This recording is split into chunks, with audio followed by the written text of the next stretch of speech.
Welcome to the fourth episode of CFO Insights. I'm your host, Roel Boons, and in today's episode we dive into the world of connected business planning, CBP, and the role a CFO plays in connecting the different departments in their company. I'm joined by my co-host Nick van den Bosch, an expert on transformation of the finance function. And together, we would like to welcome Gert Speed, a director at PwC Belgium, leading our supply chain planning practice. Hello, Gert.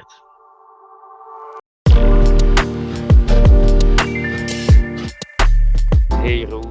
Good afternoon. Hello. And Nick as well. Hello, Gert. So together with Nick and Gert, we'll discuss why it is so crucial that companies stop doing their business planning in silos, and for the finance, sales, operations teams, but also marketing, HR, and other departments to be strongly connected to drive the company in the same strategic direction.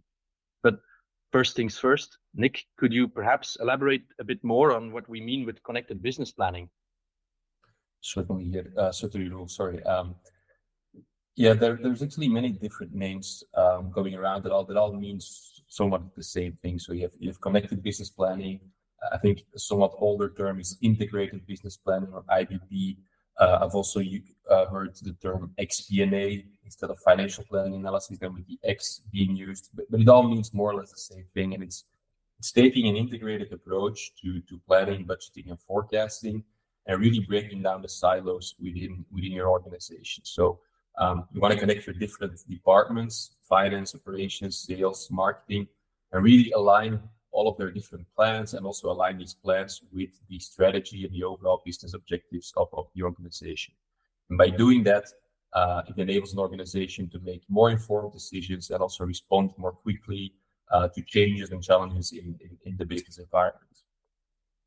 Yeah, sure, Nick, and we will come to that a bit later, but typically this type of projects or improvements starts with better integrating S&OP cycles together with the financial planning cycles, so to align them with budgeting, forecasting, and so on. But it's important to say already now that it goes much beyond that, and that we also need to think about workforce planning, marketing planning, and so on when we talk about CBP. Okay, thank you guys. Thanks for elaborating on that. And perhaps could you also tell me, why is there a need to focus on connected business planning today? Yeah, so historically, what we see is that organization is typically the finance function that's building, the budgets and the forecast, and they have specific objectives in mind. For example, internally to set targets, but also externally to be able to communicate the forecast to financial markets. And then what we see that in addition, or even in parallel, different departments like operations, HR, sales, they're all building their own operational plans, but they're not necessarily aligned with the financial plan, or they're not feeding in the financial plan. And that leads to having sort of different versions of the truth within an organization. A team might get a target from the financial forecast, but it's not aligned with what they've bottom-up planned for. And that creates all sorts of issues, especially in a very complex and volatile global market. Yeah, that's absolutely correct, Nick. And what we see when companies do not engage in connected business planning is typically that without such an overarching holistic approach to planning, maybe in its widest sense, it definitely happens that different departments will work towards different objectives and different priorities. And that can really lead to a lack of alignment across the organization. And especially when there's no coordination and there is continuously siloed decision making, we will see that decisions in individual departments and function will result in a conflicting strategy execution, really. And that will in its turn result in missed opportunities for collaboration, kind of identifying and capitalizing on emerging market trends, customer demands, etc. But oppositely as well, sometimes departments will start to chase a scenario that looks good on paper, but will not yield all of the valuable results really that could happen when they work together. Okay, I've already heard you mention a lot of various departments, and perhaps good to see like what is now the role that a CFO can play in all of these in all of this thing. Good question. Typically, we see that the CFO is the strategic leader when implementing connected business planning. Typically, they're the one that that are spearheading the initiatives, promoting the importance of connected planning across the organization, obviously in strong cooperation with their counterparts like the CEO, but often since finance owns the financial plan, they're also the ones that kind of promote this idea of connecting the financial plan with the plans across the entire organization. It's also the role of the CFO to ensure that the financial objectives are aligned with the broader business goals. And they're typically the ones taking a lead in breaking down these silos between the different functional areas and really promoting cross-functional collaboration. And then maybe the last element is that CFOs are typically very used to collaborating with the IT departments, and there's also definitely a technology angle to connected business planning because all the data you need typically sits in a lot of disparate systems, but there's also a lot of innovations in the market like advanced analytic tools, AI, that can help to improve your collaborative business planning in an organization. So for all of these reasons, both strategic and more tactical, CFO is typically playing a leading role in the adoption. Okay. And then perhaps looking at you, Gert, because your area of expertise is really supply chain, operational planning. Is connected business planning really a hot topic among the people you connect with, those chief operating officers and the leaders in those areas? Yeah, definitely, Roel.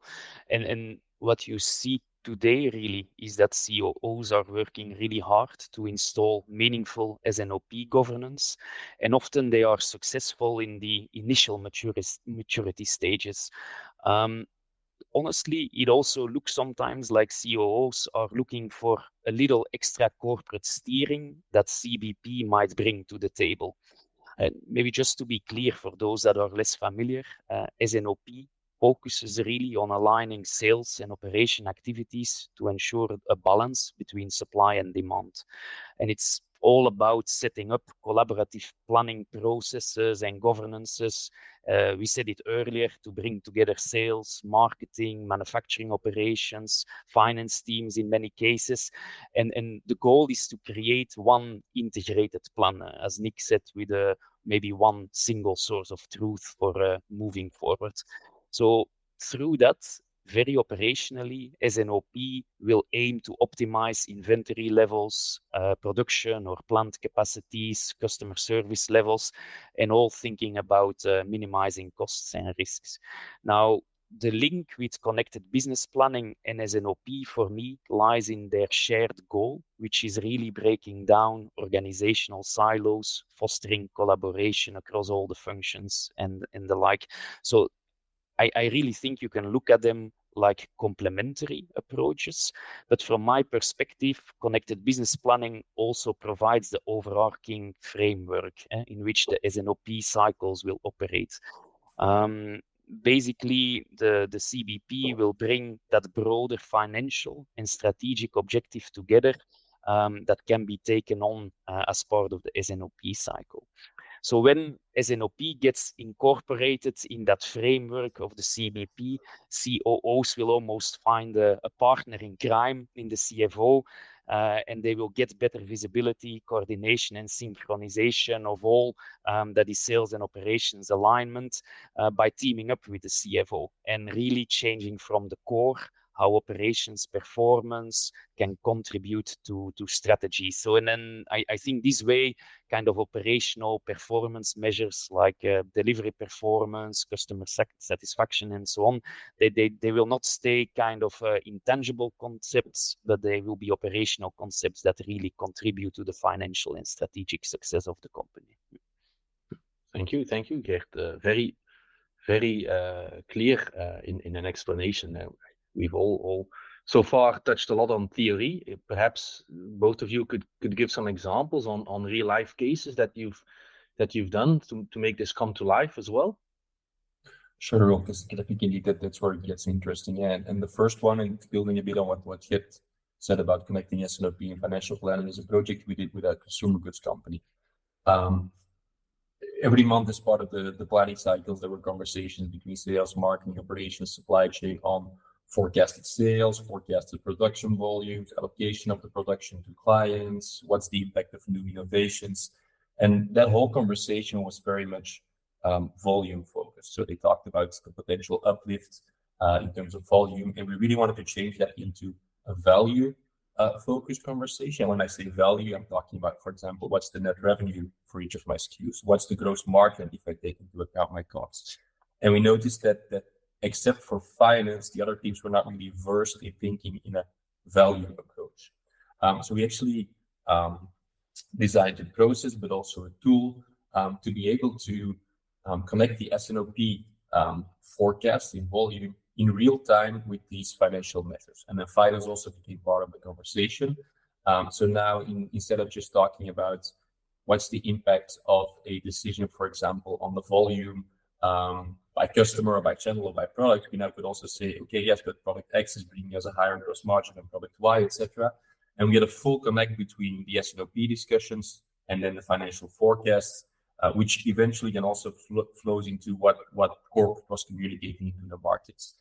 So it was really that collaborative business planning aspect, connecting all these different teams and then also really driving business value and making sure they're having the right conversations on a monthly or quarterly basis. Yeah.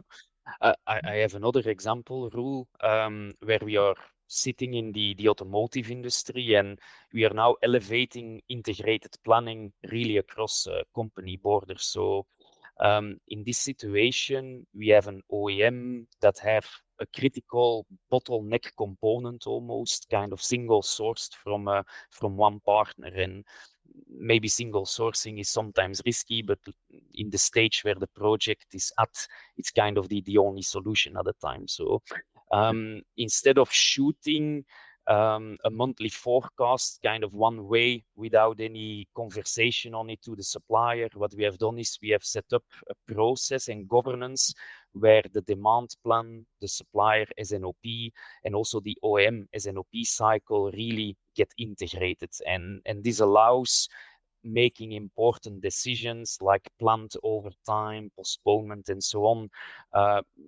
more in a good way or outcome-driven way, based on latest information on potential component shortages, but where the success of the process was really to take on the latest chronologically made available data at every point of the cycle.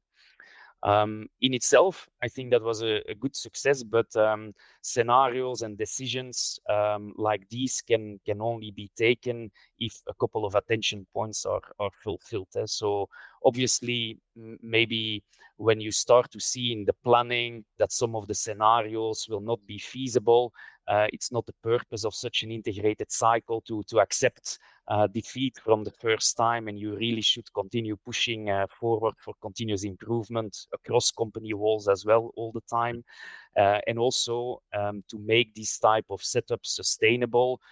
Admittedly, we started from a very manual approach, but we realized very soon we had to invest in technology to make kind of the process sustain and deliver results in an efficient way as well over time. That's, I think, a very good example here. And actually, I do hear you say already, you even go across company walls to make these collaborations useful. I think that does require quite a lot of trust in those two parties with each other, I would assume. Absolutely. It's trust in each other. It's also trust in the data. And that is definitely one of the success factors to work on. Okay, no. I think, Nick, you also had an example on HR that you wanted to share briefly.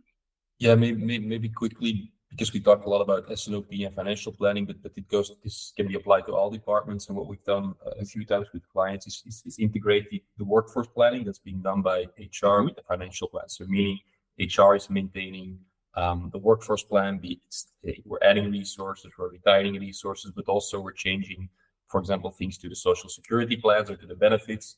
And these updates are in real time translated into financial forecast of your salary expenses, which typically make up the bulk of your operating expenses, depends a bit on the industry. And so really finance and HR start to have this very meaningful conversation around decisions HR makes around workforce, and then the immediate visibility in terms of the impact it has on the P&L. So again, it can be applied to each and every department within a company. Okay. No, thanks a lot, guys. Some very great examples here to really make this this come to life and make it a bit tangible on how you could do that. So we've spoken already a lot about the benefits, and we've already spoken, Gert, I've heard a lot on the word on trust as well, because it's not only across company walls, it's also necessary within the company. But what are some of the other common challenges you guys come across when you set up projects like these? Yeah, I would focus then on two rules. The first one, probably no surprise, but that's breaking down those organizational silos and indeed creating that trust and collaboration across departments, because that's often a large cultural shift that requires a lot of change management. And here we really see the CFO playing that critical role in connecting the different departments, making sure they are aligned, but also, for example, clearly explaining what the benefits are from connected business planning. So I would say that's one that's more related to culture and change.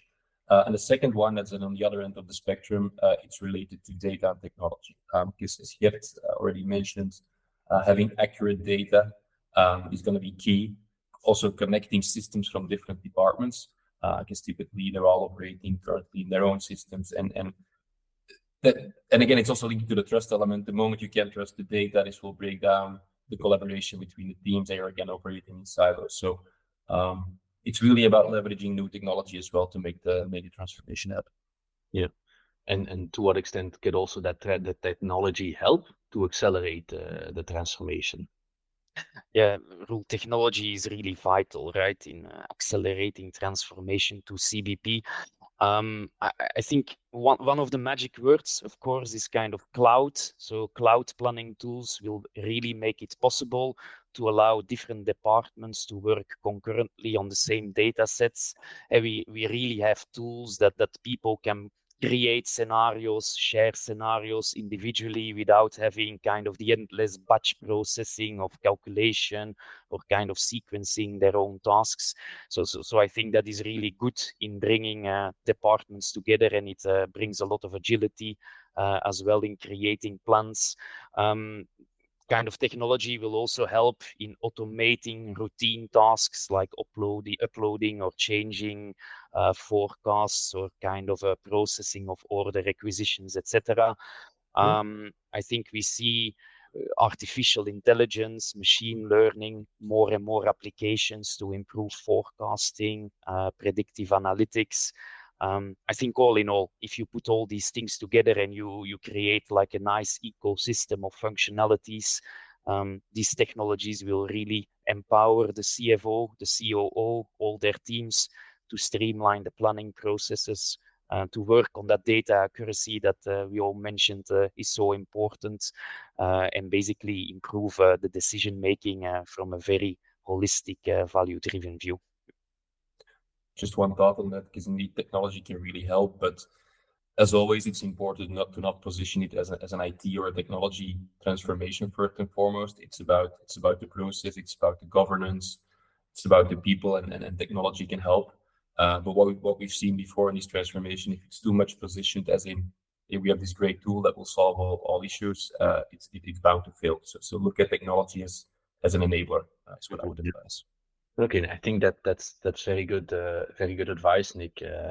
And thanks both Gert and Nick. Thanks a lot for really helping us dive into the world of connected business planning, CBP, and highlighting also, I think, the very important role that a CFO has to play here in connecting the various departments in their organization. So I've certainly taken away that the CFO's key role is something that really naturally puts him at the forefront of integrating these phases, not only focusing on technology, but also focusing on the human element, the processes, the systems, the people, and that CFO, him being the key data steward and a bit the natural glue between all departments. He is there to help break down the silos when talking about planning and driving the company in the strategic direction.